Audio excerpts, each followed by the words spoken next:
I stayed at the cutest boutique hotel in Paris, and I want to show you around a few of the rooms there while sharing what you need to know before booking a hotel in Paris along the way. Hi everyone, I'm Antoinette and welcome back to my channel. At Frolic and Courage, I like to help you plan well, have fun, and travel the world. Today is all about Paris hotels, so let's jump right into it. Paris has all types of accommodation available. Palaces, hotels, apartments, apartment hotels, hostels, campsites, whatever you need and whatever budget you have, Paris has it all. This video is not sponsored, y'all, and opinions are all my own, but I chose to stay at the 4-star Charles V Hotel in Le Marais district in Paris. This boutique hotel is located on the site of the former royal residence created by Charles V in the 14th century. It features 22 total rooms, 7 different room types, a hammam, a small fitness center, and a bar area. Plus, they also serve a really delicious breakfast. I'll put the hotel link in the description box below if you want to check it out for your next trip to Paris. I love boutique hotels because of the individual attention, high levels of customer service, and stylish accommodations. Hotel Charles V was the perfect location to celebrate my mom's birthday in Paris because of its classic charm, cleanliness, excellent location, friendly staff who spoke multiple languages, and proximity to dining, shopping, and 2 metro stations. I really enjoyed our stay, and so did the rest of my family. So here's a tour of our room, the Privilege Room.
Hotels in Paris operate based on a rating system.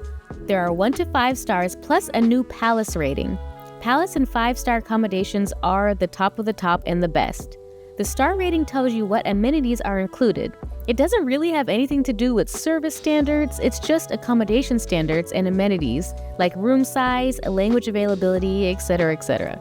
For example, 4-star hotels have to have an elevator in them, but 3-star properties do not. So what are the best areas to stay in Paris for first-time visitors? There's Le Marais, which is the 3rd and 4th arrondissement. It's a historic area with trendy shops, bars, and restaurants. There's the popular Saint-Germain-Des-Prés in the 6th arrondissement. It's one of the prettiest areas in Paris and popular for families. It's known for its literary history, cafes, boutiques, and the Jardin du Luxembourg. There's the Louvre in the 1st arrondissement. It is the center of Paris next to the Musée du Louvre, shopping, and within walking distance to major sites. The Latin Quarter in the 5th is a vibrant area with student life because it is near Sorbonne University. There are cafes, bookshops, bars, and the Pantheon. Champs-Élysées in the 8th arrondissement is famous for its shopping, theaters, and proximity to major landmarks. If you're looking for luxury, this is the arrondissement for you. And finally, we have Montmartre in the 18th. It's a bohemian atmosphere with cafes, artists, and features popular sites like the Moulin Rouge and the Sacré-Cœur Basilica. It's further away from the city center of Paris, and it has a lot of hills, but there are beautiful views. These are only a few of the best areas to stay in Paris for first-time visitors, and this list is by no means exhaustive. So if you have any suggestions for first-time visitors or any hotel tips from your trip to Paris, please leave them in the comments down below so we can all learn together.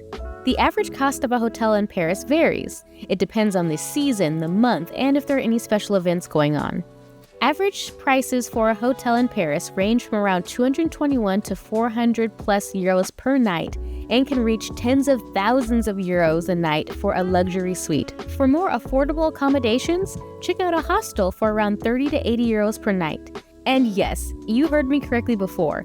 Paris has campsites. You can even camp in the city center of Paris for around 30 euros average. Some sites even have camper or RV hookups, wooden cabins, and a nice peaceful green space in the middle of the city. To plan well for a trip to Paris, you need to know about the Paris tourist tax on accommodations. It is a mandatory fee. So when you book your accommodations online in advance, a couple of months I recommend, check to see if it is included.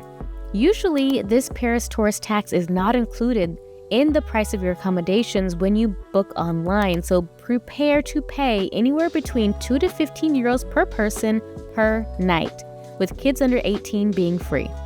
The fees are based on the category of accommodation, 1 to 5 stars or palace accommodations, with palaces and 5-star properties the highest range. Campsites are the lowest. So what about if you're traveling solo in Paris? Are there any accommodations for you? And yes, there are.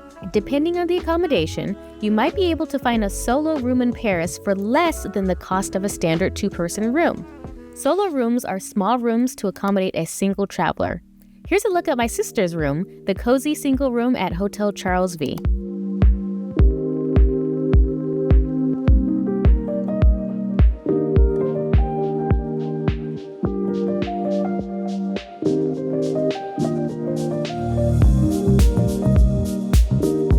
While taking a tour of the room, I'll share my top hotel booking tips, what to look for, and what to know before booking a hotel in Paris. First, let's talk about room sizes.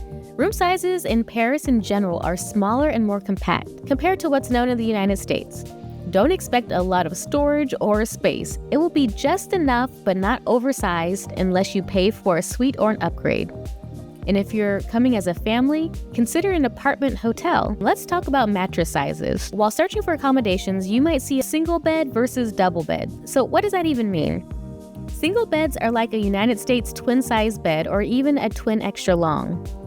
A double bed is really just 2 single beds put together. Sometimes the double bed in Europe can be the same size as a full-size bed in the United States. A European king-size bed is similar to a queen-size bed in the US. Always check the dimensions if you can by going to the hotel's website in advance. Another thing you need to know before booking a hotel in Paris is that you need to check to see if there's stairs or elevator if you have a lot of luggage. Historic properties are charming but not always accessible. Our hotel thankfully had an elevator, but it was small. So know that if there is an elevator, it may only accommodate 1 person and luggage, maybe 2 to 3 people tops. There are also different floor levels. The ground floor is labeled floor 0, and that's what we call the first floor in the United States. The underground floors are negative numbers, so when you get into an elevator and you see negative numbers, 0 numbers, and you're a little bit confused, just know that 0 is the ground floor and possibly where the lobby is, unless it says otherwise. Also, check for air conditioning because not all hotels or accommodations have air conditioning. And also know that breakfast may be offered for an additional charge, but at most, you might expect to have eggs or bacon, cold cuts, croissants, pastries, and jus d'orange or orange juice, tea, and coffee. Waffles and pancakes aren't really a thing, so just make sure that your expectations are set accordingly. Also look for a hotel where multiple languages are being spoken. If English is your primary language like it is mine, then check on the hotel's website to make sure that English is spoken on this property. Also look for a 24-hour reception depending on when you're coming in or when you're going. It helps to have some staff available 24 hours a day, 7 days a week in case there are emergencies as well. Always look for a property with a flexible cancellation policy. You never know if there's going to be a strike or any type of computer glitch or delay in the flight systems or a weather delay, so always look for a refundable property for the most security. Another tip to help you plan well for a trip to Paris is knowing where to eat and how to navigate the Parisian restaurant scene. To discover what to eat in Paris and my personal restaurant recommendations, watch my Paris food and dining video at the end of this video. For questions, leave them in the comments box below, and don't forget to share this video with your Paris travel buddy so they have the information as well. Thank you so much for watching, and I'll catch you in the next video. Bye!